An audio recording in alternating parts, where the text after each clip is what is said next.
ನಮಸ್ಕಾರ. ಶಿವಭಕ್ತ ಮೋದಿಯನ್ನ ಕಾಡಲಿದ್ದಾಳೆ ಗುಪ್ತಗಾಮಿನಿ. ಎಲ್ಲೆಲ್ಲಿ ರಣವ್ಯೂಹ ಹೆಣೆದಿದ್ದಾಳೆ ಆ ಗಂಗಾಪುತ್ರಿ. ಯಾರು ಆ ಗಂಗಾಪುತ್ರಿ? ಮೋದಿಗೆ ಅವಳ ಭಯ ಯಾಕೆ? ಇದೇ ಈ ಕ್ಷಣದ ಬಿಗ್ ಸ್ಟೋರಿ, ಸುನಾಮಿ ಗಂಗೆ. ನಾನು ಪ್ರತಿಮಾ.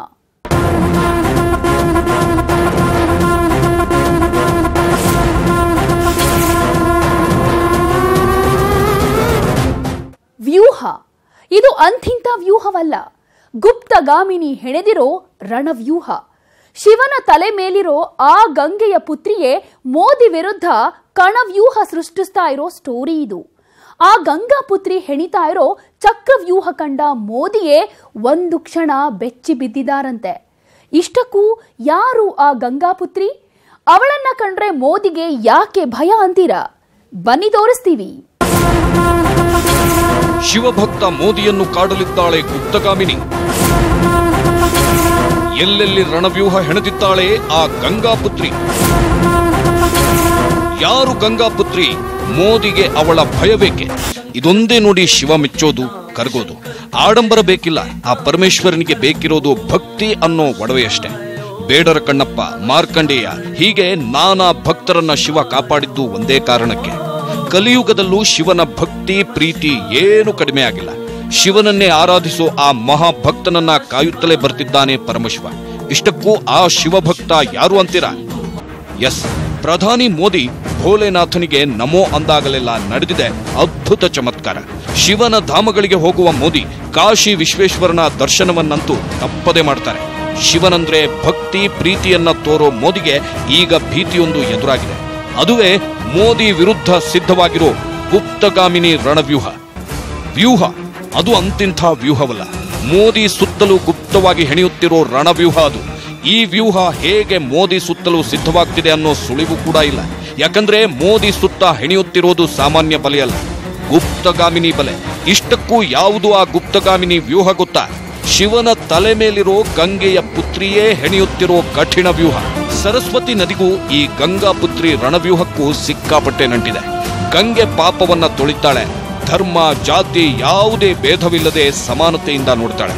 ಅಂತಹ ಗಂಗೆಯಲ್ಲಿ ಮಿಂದೆದ್ರೆ ಸರ್ವಂ ಸಾಧನಂ ಅಂತಾರೆ. ಇಂಥ ಗಂಗೆಯಲ್ಲಿ ಮಿಂದು ಗಂಗಾರತಿ ಮಾಡಿದ ಮೋದಿ ವಿರುದ್ಧವೇ ಸೃಷ್ಟಿಯಾಗ್ಬಿಟ್ಟಿದೆ ಗುಪ್ತಗಾಮಿನಿ ಚಕ್ರವ್ಯೂಹ. ಸರಸ್ವತಿ ನದಿ, ಥೇಟ್ ಸರಸ್ವತಿ ನದಿಯಂತೆ ಮೋದಿ ಸುತ್ತ ಬಲೆ ಹೆಣೆಯಲಾಗ್ತಿದೆ. ಅರೆ, ಸರಸ್ವತಿ ನದಿ ನೀರಿಗೂ ಆ ಗಂಗಾಪುತ್ರಿಗೂ ಗುಪ್ತಗಾಮಿನಿ ರಣವ್ಯೂಹಕ್ಕೂ ಏನು ಸಂಬಂಧ ಅಂತೀರಾ? ತೋರಿಸ್ತೀವಿ ನೋಡಿ. ಇಲ್ಲಿ ನೋಡಿ, ಸರಸ್ವತಿ ನದಿ ಹರಿದು ಹೇಗೆ ಈ ಒಂದು ಜಾಗಕ್ಕೆ ಬರ್ತಿದ್ದಂತೆ ನಾಪತ್ತೆಯಾಗ್ತಿದೆ ಅನ್ನೋದನ್ನು. ಇಲ್ಲಿ ಕಾಣೆಯಾದ ಸರಸ್ವತಿ ನದಿ ನೀರು ಇನ್ನೆಲ್ಲೋ ಕಾಣಿಸುತ್ತೆ. ಇದೇ ರೀತಿ ನೋಡಿ ಮೋದಿ ವಿರುದ್ಧ ಒಳಗೊಳಗೆ ಬಲೆಯನ್ನ ಹೆಣೆಯಲಾಗ್ತಿದೆ. ಮೇಲ್ನೋಟಕ್ಕೆ ಹೇಗೆ ನೀರು ಕಾಣದೆ ಒಳಗೊಳಗೆ ಹರಿಯುತ್ತದೆಯೋ ಥೇಟ್ ಅದೇ ರೀತಿ ಮೋದಿಗೆ ಒಳಗೊಳಗೆ ಖೆಡ್ಡ ರೆಡಿ ಆಗ್ತಿದೆ. ಆ ಖೆಡ್ಡ ತೋಡ್ತಿರೋದು ಬೇರೆ ಯಾರು ಅಲ್ಲ, ಗಂಗಾಪುತ್ರಿ. ಎಸ್, ಈ ಗುಪ್ತಗಾಮಿನಿಯ ರಣವೀಳ್ಯಕ್ಕೆ, ರಣಕಹಳೆಗೆ ಮೋದಿಯೇ ಬೆಚ್ಚಿ ಬೆರಗಾಗಿದ್ದಾರೆ. ಮೋದಿಯನ್ನ ಬಿಡದಂಗೆ ಕಾಡುತ್ತಿದ್ದಾಳೆ ಗಂಗಾಪುತ್ರಿ ಗುಪ್ತಗಾಮಿನಿ. मां गंगा ने बुलाया है और एक बालक जैसे अपनी मां की गोद में वापस आता है, वैसी मैं अनुभूति कर रहा हूं. ಕೇಳಿದ್ರಲ್ಲ ಮೋದಿ ಹೇಳಿದ ಮಾತನ್ನ. ಇದು 2014ರಲ್ಲಿ ಮೋದಿ ಹೇಳಿದ ಮಾತು. ಬಿಜೆಪಿ ಮೋದಿಯನ್ನ ವಾರಣಾಸಿಯಿಂದ ಸ್ಪರ್ಧಿಸಲು ಕಳುಹಿಸಿತ್ತು. ಆ ವೇಳೆ ಮಾತನಾಡಿದ ಮೋದಿ, ಬಿಜೆಪಿ ನನ್ನನ್ನ ಸ್ಪರ್ಧೆಗೆ ಇಲ್ಲಿಗೆ ಕಳುಹಿಸಿರಬಹುದು, ಆದ್ರೆ ಗಂಗಾ ಮಾತೆಯೇ ನನಗೆ ಬಾ ಅಂತ ಕರೆಸಿಕೊಂಡಳು. ತಾಯಿ ಮಡಿಲು ಸೇರಿದ ಹಾಗೆ ಆಗ್ತಿದೆ ಅಂದಿದ್ರು.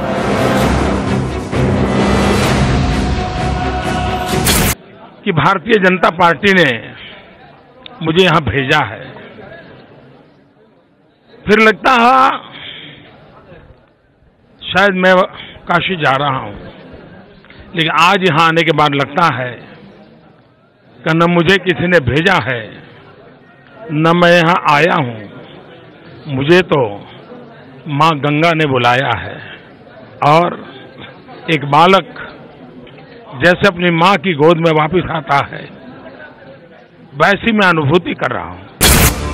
ಗಂಗಾ ಮಾತೆ ಸ್ಪರ್ಧಿಸಲು ತನ್ನನ್ನ ವಾರಣಾಸಿಗೆ ಕರೆಸಿಕೊಂಡಳು ಎಂದ ಮೋದಿಗೆ ಅದೇ ಗಂಗಾ ಪುತ್ರಿಯೇ ಕಾಡುವುದಕ್ಕೆ ಆರಂಭಿಸಿದ್ದಾಳೆ. ಮೋದಿಯನ್ನ ಮಣಿಸೋದಕ್ಕೆ ಅಖಾಡಕ್ಕೆ ಧುಮುಕಿ ಗುಪ್ತಗಾಮಿನಿ ವ್ಯೂಹವನ್ನ ಹೆಣೆಯುತ್ತಿದ್ದಾಳೆ. ಇಷ್ಟಕ್ಕೂ ಯಾರು ಆ ಗುಪ್ತಗಾಮಿನಿ ಅಂತೀರಾ? ಆ ಗಂಗಾ ಪುತ್ರಿಯೇ Priyanka Gandhi. India is Indira, Indira is India. जब भी महिलाओं का जिक्र होता है तो माँ, बेटी, बहन, पत्नी, सच है। मैं भी माँ हूँ, मैं भी बेटी हूँ, मैं भी बहन हूँ, मैं भी पत्नी हूँ, लेकिन ये मेरा अस्तित्व नहीं है। मैं नारी हूँ, आप नारी हैं, ये हमारा अस्तित्व है। ಇಂದಿರಾ ಗಾಂಧಿ ದೇಶ ಕಂಡ ದಿಟ್ಟ ನಾರಿ. ಇದೇ ಗಾಂಧಿ ಫ್ಯಾಮಿಲಿಯ ಕುಡಿಯೇ ಪ್ರಿಯಾಂಕಾ ಗಾಂಧಿ. ನೋಡೋದಕ್ಕೆ ಇಂದಿರಾ ಗಾಂಧಿಯನ್ನೇ ಹೋಲುವ ಪ್ರಿಯಾಂಕಾ ಗಾಂಧಿ ಮಾತಿನಲ್ಲೂ ಇಂದಿರಾ ಗಾಂಧಿಯೇ. जो लोकतांत्रिक परंपरा हमने अपनाई है उसमें और भी जगह मतभेद के हैं। जितना गिराने की कोशिश करते हैं उतनी मजबूती से उठते हैं। ये सीखा मैंने इंदिरा जी से, और मुझे भी जितना जलील करेंगे उतनी दृढ़ता से मैं लड़ूंगी। ಮೋದಿ ಪರ್ವಕಾಲಕ್ಕೆ ನಾಂದಿ ಹಾಡೋದಕ್ಕೆ ಕಾಂಗ್ರೆಸ್ನಿಂದ ಪುಟಿದೆದ್ದ ನಾರಿಯೇ ಪ್ರಿಯಾಂಕಾ ಗಾಂಧಿ. ಈ ಹಿಂದೆ ಕಾಂಗ್ರೆಸ್ನಿಂದ ರಾಹುಲ್ ಗಾಂಧಿಯನ್ನ ಅಧ್ಯಕ್ಷನಾಗಿ ಹೊರತರಲಾಯಿತು. ಆದರೂ ಕಾಂಗ್ರೆಸ್ನಲ್ಲಿ ಅಷ್ಟೇನು ಬದಲಾವಣೆಗಳೂ ಆಗಲಿಲ್ಲ. ಆಗ ಕೇಳಿಬಂದ ಕೂಗೆ ಪ್ರಿಯಾಂಕಾ ಗಾಂಧಿ ಲಾವೋ, ಕಾಂಗ್ರೆಸ್ ಬಚಾವೋ. ಕಾಂಗ್ರೆಸ್ ಅಸ್ತಿತ್ವ ಕಳೆದು ಹೋಗುವ ಮಟ್ಟಕ್ಕೆ ಬಂದು ನಿಂತಿತ್ತು. ಆಗ ಕಾಂಗ್ರೆಸ್ ಬತ್ತಳಿಕೆಯಲ್ಲಿದ್ದದ್ದು ಒಂದೇ ಅಸ್ತ್ರ. ಆ ಅಸ್ತ್ರವೇ ಪ್ರಿಯಾಂಕಾ ಗಾಂಧಿ. ಜನರೊಂದಿಗೆ ಅತಿ ವೇಗವಾಗಿ ಬೆರೆಯೋ, ಭಾಷಣಕ್ಕೆ ನಿಂತರೆ ಬೆಂಕಿ ಕಾರೋ ಪ್ರಿಯಾಂಕಾ ಗಾಂಧಿಯನ್ನ ಕಾಂಗ್ರೆಸ್ ಈಗ ಅಖಾಡಕ್ಕಿಳಿಸಿದೆ. ಅಖಾಡಕ್ಕಿಳಿದಿರೋ ಪ್ರಿಯಾಂಕಾ ಗುಡುಗೋದು ಡೈರೆಕ್ಟ್ ಮೋದಿ ವಿರುದ್ಧನೇ. इसलिए मैं उत्तर प्रदेश का विकास करूंगा। तो मेरे मन में ये बात आई, क्या उत्तर प्रदेश को बाहर से किसी को वोट लेने की जरूरत है? आप गुजरात नहीं बना सकते, इसके लिए तो 56 इंच का सीना लगता है। इसे चलाने के लिए 56 इंच के सीने की जरूरत नहीं है।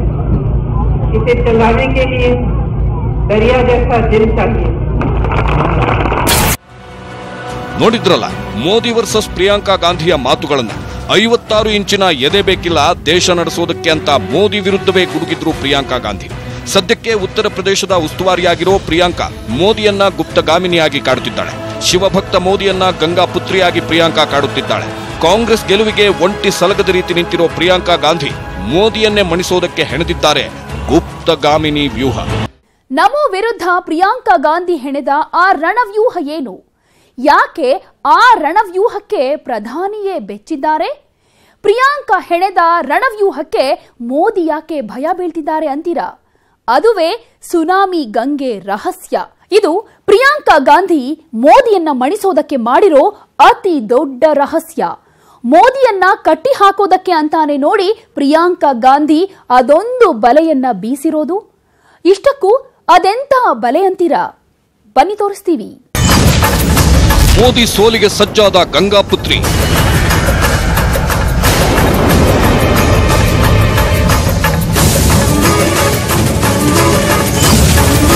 ಗಂಗಾರತಿ ಮಾಡೋ ಮೋದಿಗೆ ಗಂಗಾ ಸುನಾಮಿ. ಮೋದಿ ಸುನಾಮಿ ಅಲೆ ಎದುರು ಮತ್ತೊಂದು ಸುನಾಮಿ ಎದುರಾಗೋ ಹಾಗೆ ಕಾಡುತ್ತಿದೆ. ಆ ಸುನಾಮಿ ಅಂತಿಂಥ ಸುನಾಮಿ ಅಲ್ಲ, ಗಂಗೆ ಪುತ್ರಿ ಅಬ್ಬರಕ್ಕೆ ಮೇಲೇಳೋ ಪ್ರಳಯದಂತ ಸುನಾಮಿ. ಎಸ್, ಪ್ರಧಾನಿ ಮೋದಿ ಸುನಾಮಿ ಇದ್ದಂಗೆ. ಮೋದಿ ಮುಂದೆ ಯಾರೇ ನಿಂತರೂ ಕೊಚ್ಚಿಕೊಂಡು ಹೋಗ್ತಾರೆ ಅನ್ನೋ ಮಾತಿತ್ತು. ಆದ್ರೆ ಈ ಬಾರಿ ಮೋದಿಗೆ ಎದುರಾಗ್ತಿರೋದೇ ಸುನಾಮಿ. ಎಸ್, ಮೋದಿಯನ್ನ ಶತಾಯಗತಾಯ ಮಣಿಸಲೇಬೇಕು ಅಂತ ಪಣ ತೊಟ್ಟಿರೋ ಪ್ರಿಯಾಂಕಾ ಮೋದಿಗೆ ಗೊತ್ತಿಲ್ಲದ ಹಾಗೆ ಚದುರಂಗದಾಟ ಶುರು ಮಾಡಿದ್ದಾರೆ. ಗುಪ್ತಗಾಮಿನಿ ಹಾಗೆ ಒಳಗೊಳಗೆ ಮೋದಿಗೆ ಬಲೆ ಹೆಣೆದಿದ್ದಾರೆ. ಆ ಬಲೆ ಬೇರ್ಯಾವುದೂ ಅಲ್ಲ, ಪಾಪ ತೊಳೆಯೋ ಗಂಗಾ ಬಲೆ.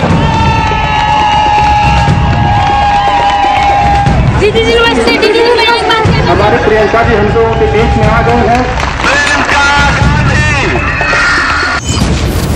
ಪ್ರಿಯಾಂಕಾ ಗಾಂಧಿ ಹೆಣೆದ ಗಂಗಾ ಬಲೆ ಯಾವುದು?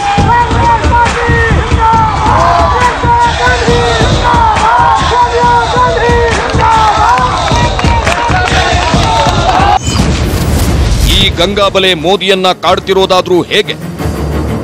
ಯಾವುದೇ ಕೆಲಸ ಮಾಡಬೇಕಾದ್ರೂ ಗಂಗೆ ಪೂಜೆ ಮುಖ್ಯ. ಪ್ರಧಾನಿ ಮೋದಿ ಕೂಡ 2014ರಲ್ಲಿ ಗಂಗೆ ಪೂಜೆ ಮಾಡಿದ್ರು. ಅದಾದ ನಂತರದಲ್ಲೂ ಗಂಗೆ ಪೂಜೆ ಮಾಡೋದನ್ನ ನಿಲ್ಲಿಸಲಿಲ್ಲ. ಇತ್ತೀಚೆಗಷ್ಟೇ ಮೋದಿ ಗಂಗಾರತಿಯನ್ನು ಮಾಡಿದ್ರು. ಆದ್ರೆ ಮೋದಿ ಎಷ್ಟೇ ಗಂಗೆಯನ್ನ ಪೂಜಿಸಿದ್ರು ಅದೇ ಗಂಗೆಯೇ ನೋಡಿ ಅಸ್ತ್ರವಾಗಿ ಮೋದಿ ಕಡೆ ಬರ್ತಿರೋದು. ಹೇಗೆ ಅಂತೀರಾ? ಪ್ರಿಯಾಂಕಾ ಗಾಂಧಿ ಹೆಣೆದಿರೋ ಬಲೆಯೇ ನೋಡಿ ಗಂಗಾ ಯಾತ್ರೆ. 3 ದಿನಗಳ ಕಾಲ ಪ್ರಿಯಾಂಕಾ ಗಾಂಧಿ ಗಂಗಾ ಯಾತ್ರೆ.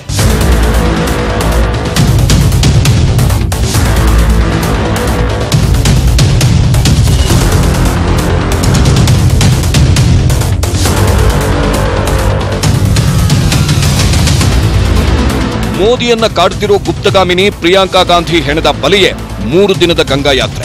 ಮಾರ್ಚ್ 18ರಿಂದ ಮಾರ್ಚ್ 21ರವರೆಗೂ ಗಂಗಾ ಯಾತ್ರೆ ಕೈಗೊಂಡಿರುವ ಪ್ರಿಯಾಂಕಾ ಗಾಂಧಿ ಉತ್ತರ ಪ್ರದೇಶದ ಜನರಿಗೆ ಮೊದಲೇ ಪತ್ರವನ್ನ ಬರೆದಿದ್ರು. ಆ ಪತ್ರದಲ್ಲಿ ಗಂಗಾ ತೀರದ ಜನರನ್ನ ಭೇಟಿ ಮಾಡುವುದಕ್ಕೆ ತೆರಳುವುದಾಗಿ ಪ್ರಿಯಾಂಕಾ ಹೇಳಿದ್ರು. ಆದರೆ ಇಂಡಿಯಾದ ಇತಿಹಾಸದಲ್ಲೇ ಮೊದಲ ಬಾರಿಗೆ ನೋಡಿ ದೋಣಿಯಲ್ಲಿ ಪ್ರಚಾರಕ್ಕೆ ಇಳಿದದ್ದು. ಉತ್ತರ ಪ್ರದೇಶದ ಉಸ್ತುವಾರಿಯಾಗಿರೋ ಪ್ರಿಯಾಂಕಾ ಉತ್ತರ ಪ್ರದೇಶದಲ್ಲಿ ಗಂಗಾ ಯಾತ್ರೆ ಪ್ರಾರಂಭಿಸಿ ಮೋದಿ ವಿರುದ್ಧ ಗುಪ್ತ ವ್ಯೂಹ ಹೆಣೆದಿದ್ದಾರೆ. ಉತ್ತರ ಪ್ರದೇಶ ಲೋಕಸಭೆ ಚುನಾವಣೆಯ ಅತಿ ದೊಡ್ಡ ಭಾಗ 80 ಲೋಕಸಭಾ ಸೀಟುಗಳನ್ನು ಹೊಂದಿರುವ ಉತ್ತರ ಪ್ರದೇಶದ ಉಸ್ತುವಾರಿ ಈಗ ಪ್ರಿಯಾಂಕಾ ಕೈಯಲ್ಲಿದೆ.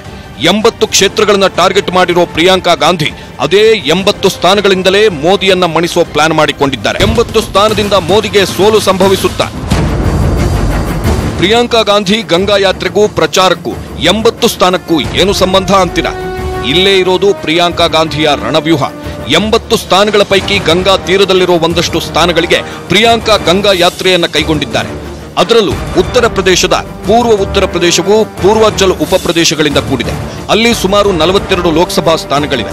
ಪಶ್ಚಿಮ ಉತ್ತರ ಪ್ರದೇಶವು ಬುಂದೇಲ್ಖಂಡ್, ರುಹೇಲ್ಖಂಡ್ ಮತ್ತು ರಾಜ್ಯದ ಪಶ್ಚಿಮ ಭಾಗಗಳು ಹಾಗೂ ಉತ್ತರ ಪ್ರದೇಶದ ಉಳಿದ 38 ಲೋಕಸಭಾ ಸ್ಥಾನಗಳನ್ನು ಹೊಂದಿದೆ. ಈಗ ಈ ಎಲ್ಲ ಸ್ಥಾನಗಳ ಮೇಲೆ ಪ್ರಿಯಾಂಕಾ ಕಣ್ಣಿಟ್ಟಿದ್ದಾರೆ. 2009 ಮತ್ತು 2014ರ ಲೋಕಸಭಾ ಚುನಾವಣೆಯಲ್ಲಿ ಉತ್ತರ ಪ್ರದೇಶದ ಈಸ್ಟ್ನಲ್ಲಿ ಕಾಂಗ್ರೆಸ್ ಉತ್ತಮ ಪ್ರದರ್ಶನ ನೀಡಿತ್ತು. 2009ರಲ್ಲಿ ಕಾಂಗ್ರೆಸ್ ರಾಜ್ಯದಲ್ಲಿ 21 ಸ್ಥಾನಗಳನ್ನು ಗೆದ್ದಾಗ ಪೂರ್ವದಿಂದ 15 ಸ್ಥಾನಗಳು ಬಂದಿದ್ದವು. ಈಗ ಈ ಎಲ್ಲ ಸ್ಥಾನಗಳಲ್ಲೂ ಕಾಂಗ್ರೆಸ್ ಪತಾಕೆಯನ್ನ ಪ್ರಿಯಾಂಕಾ ಹಾರಿಸಿದ್ದೇ ಆದ್ರೆ ಮೋದಿಗೆ ಸೋಲಿನ ಭಯ ಕಾಡಬಹುದು. ಗಂಗಾ ಯಾತ್ರೆ ಕೈಗೊಂಡು ಅಷ್ಟು ಸ್ಥಾನಗಳಲ್ಲಿ ಪ್ರಿಯಾಂಕಾ ಪ್ರಚಾರ ಮಾಡಿದ್ರೆ ಮೋದಿಗೆ ಸೋಲು ಕಟ್ಟಿಟ್ಟ ಬುತ್ತಿನ? ಪ್ರಿಯಾಂಕಾ ಗಾಂಧಿ ಕೇವಲ ದೋಣಿ ಮೂಲಕ ಹೋಗಿ ಪ್ರಚಾರ ಮಾಡ್ತಾ ಇಲ್ಲ, ಅದೊಂದು ಅಸ್ತ್ರವನ್ನ ಹಿಡಿದು ಉತ್ತರ ಪ್ರದೇಶದ ನದಿ ತೀರದ ಸ್ಥಾನಗಳಲ್ಲಿ ಬಳಸೋದಕ್ಕೆ ಹೊರಟಿದ್ದಾರೆ. ಅದೇನು ಅನ್ನೋದನ್ನ ಹೇಳ್ತೀವಿ. ಮೋದಿ ಹಠಾವೋ ಅಂತಿರೋ ಪ್ರಿಯಾಂಕಾ ಗಾಂಧಿ ಸುಖ ಸುಮ್ಮನೆ ಗಂಗಾ ಯಾತ್ರೆಯನ್ನ ಕೈಗೊಂಡಿಲ್ಲ. ತಮ್ಮ ಬತ್ತಳಿಕೆಯಲ್ಲಿ ಹಲವಾರು ಬಾಣಗಳನ್ನ ತುಂಬಿಕೊಂಡೇ ಗಂಗಾ ಯಾತ್ರೆ ಕೈಗೊಂಡಿದ್ದಾರೆ. ಇಷ್ಟಕ್ಕೂ ಗಂಗಾ ಯಾತ್ರೆಯ ವೇಳೆ ಪ್ರಿಯಾಂಕಾ ಗಾಂಧಿ ಮೋದಿ ವಿರುದ್ಧ ಪ್ರಯೋಗಿಸೋ ಅಸ್ತ್ರಗಳ್ಯಾವುವು ಅಂತೀರಾ? ಇಲ್ಲಿದೆ ನೋಡಿ ಆ ಕುರಿತ ಕಂಪ್ಲೀಟ್ ರಿಪೋರ್ಟ್. ನಮಾಮಿ ಗಂಗಾ ಯೋಜನೆ ಕೈಗೊಂಡ ಮೋದಿ ವಿರುದ್ಧ ಪ್ರಿಯಾಂಕಾ ಗಂಗಾಸ್ತ್ರ ಪ್ರಯೋಗ. ಪವಿತ್ರ ಗಂಗಾ ನದಿ ತುಂಬಾನೇ ಕಲುಷಿತವಾಗಿತ್ತು. ಇದನ್ನು ಕಂಡ ಮೋದಿ ನಮಾಮಿ ಗಂಗಾ ಯೋಜನೆಯನ್ನ ಕೈಗೊಂಡ್ರು. 21,000 ಕೋಟಿಗೂ ಅಧಿಕ ಹಣವನ್ನ ಗಂಗಾ ಯೋಜನೆಗೆ ಬಳಸಿದ್ರು. ಗಂಗಾ ನದಿ ನೀರನ್ನ ಸ್ವಚ್ಛವಾಗಿಡ್ತೀನಿ ಅನ್ನೋ ಭರವಸೆಯನ್ನ ದೇಶದ ಜನರಿಗೆ ನೀಡಿದ್ರು. ಅದರಂತೆ ನಮಾಮಿ ಗಂಗಾ ಯೋಜನೆ ಗಂಗಾ ನದಿಯನ್ನ ಕಾಪಾಡುವಲ್ಲಿ ಶ್ರಮಿಸಿದೆ. ಈಗ ಇದೇ ಗಂಗಾ ನದಿಯಲ್ಲಿ ಪ್ರಯಾಣಿಸಿ ಪ್ರಚಾರ ಶುರು ಮಾಡುತ್ತಿದ್ದಾರೆ ಪ್ರಿಯಾಂಕಾ. ನದಿ ತಟದಲ್ಲಿ ಗಂಗೆ ಪೂಜೆ ಮಾಡಿದ ಪ್ರಿಯಾಂಕಾ ಗಾಂಧಿ ಅಲ್ಲಿಂದ ಸೀದಾ ಬಡೆ ಹನುಮಾನ್ ದೇಗುಲಕ್ಕೆ ಹೋಗಿ ಪೂಜೆ ಸಲ್ಲಿಸಿದ್ರು. ಆದ್ರೆ ಈ 3 ದಿನದ ಗಂಗಾ ಯಾತ್ರೆ ಕಾಂಗ್ರೆಸ್ ಪ್ರಚಾರಕ್ಕೋ ಇಲ್ಲ ಮೋದಿ ವಿರುದ್ಧ ಮತ್ತೊಂದು ಬ್ರಹ್ಮಾಸ್ತ್ರ ಪ್ರಯೋಗಿಸೋದಕ್ಕೋ ಅನ್ನೋ ಅನುಮಾನ ಸೃಷ್ಟಿಯಾಗಿದೆ. ಯಾಕಂದ್ರೆ ಪ್ರಿಯಾಂಕಾ ಗಾಂಧಿ ಮೋದಿ ನಮಾಮಿ ಗಂಗೆ ಯೋಜನೆಯನ್ನ ಎಷ್ಟರ ಮಟ್ಟಿಗೆ ಯಶಸ್ವಿಗೊಳಿಸಿದ್ದಾರೆ ಅನ್ನೋದನ್ನು ಕಲೆ ಹಾಕೋದಕ್ಕೆ ಗಂಗಾ ಯಾತ್ರೆ ಕೈಗೊಂಡಿದ್ದಾರೆ ಎನ್ನಲಾಗ್ತಿದೆ. ಮೋದಿ ವಿರುದ್ಧ ಪ್ರಿಯಾಂಕಾ ದಲಿತಾಸ್ತ್ರ. ಪ್ರಿಯಾಂಕಾ ಗಾಂಧಿ ಗಂಗಾ ಯಾತ್ರೆ ಕೈಗೊಳ್ಳೋ ಮುಖ್ಯ ಉದ್ದೇಶವೇ ದಲಿತರು. ನದಿ ತೀರದ ಪ್ರದೇಶಗಳಲ್ಲಿ ಕಡು ಬಡವರು ದಲಿತರು ಇರೋದ್ರಿಂದ ಪ್ರಿಯಾಂಕಾ ಗಾಂಧಿ ದಲಿತರ ಮನವೊಲೈಕೆಗೆ ಗಂಗಾ ಯಾತ್ರೆ ಕೈಗೊಂಡಿದ್ದಾರೆ. 3 ದಿನಗಳ ಕಾಲ ದಲಿತರ ಪ್ರದೇಶಗಳಿಗೆ ಹೋಗಲಿರುವ ಪ್ರಿಯಾಂಕಾ ಗಾಂಧಿ ದಲಿತರಿಗೆ ಕೇಂದ್ರ ಸರ್ಕಾರದಿಂದ ಆಗ್ತಿರೋ ಅನ್ಯಾಯದ ಬಗ್ಗೆಯೂ ಮಾತನಾಡಬಹುದು.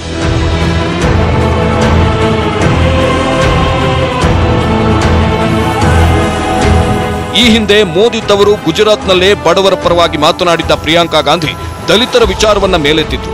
ರೋಜ್ಗಾರ್ ಯೋಜನೆ, 2 ಲಕ್ಷ ಉದ್ಯೋಗ, ಖಾತೆಗೆ 15 ಲಕ್ಷ ಜಮಾ, ಹೀಗೆ ನಾನಾ ವಿಚಾರಗಳನ್ನ ಎತ್ತಿ ಮೋದಿ ಆಡಳಿತವನ್ನ ಟೀಕೆ ಮಾಡಿದ್ರು. ಈಗ ಉತ್ತರ ಪ್ರದೇಶದ 80 ಸ್ಥಾನದ ಮೇಲೂ ಪ್ರಿಯಾಂಕಾ ಗಾಂಧಿ ಕಣ್ಣಿಟ್ಟಿದ್ದು, ಅಷ್ಟು ಕ್ಷೇತ್ರಗಳಲ್ಲಿ ಬಹುಪಾಲು ಕಾಂಗ್ರೆಸ್ ಗೆದ್ರೆ ಮೋದಿಗೆ ಸಂಕಷ್ಟ ಎದುರಾಗೋದು ಗ್ಯಾರಂಟಿ.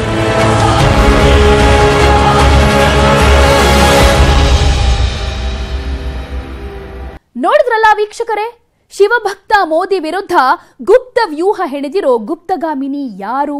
ಎಲ್ಲೆಲ್ಲಿ ಗುಪ್ತಗಾಮಿನಿ ರಣವ್ಯೂಹವನ್ನ ಹೆಣೆದಿದ್ದಾರೆ? ಯಾಕೆ ಮೋದಿಗೆ ಗಂಗಾಪುತ್ರಿಯ ಪ್ಲಾನ್ ಕಂಡು ಭಯ ಆಯ್ತು ಅನ್ನೋದನ್ನ ಇದೇ ಈ ಕ್ಷಣದ ಬಿಗ್ ಸ್ಟೋರಿ. ನೋಡ್ತಾ ಇರಿ ನ್ಯೂಸ್ 18 ಕನ್ನಡ.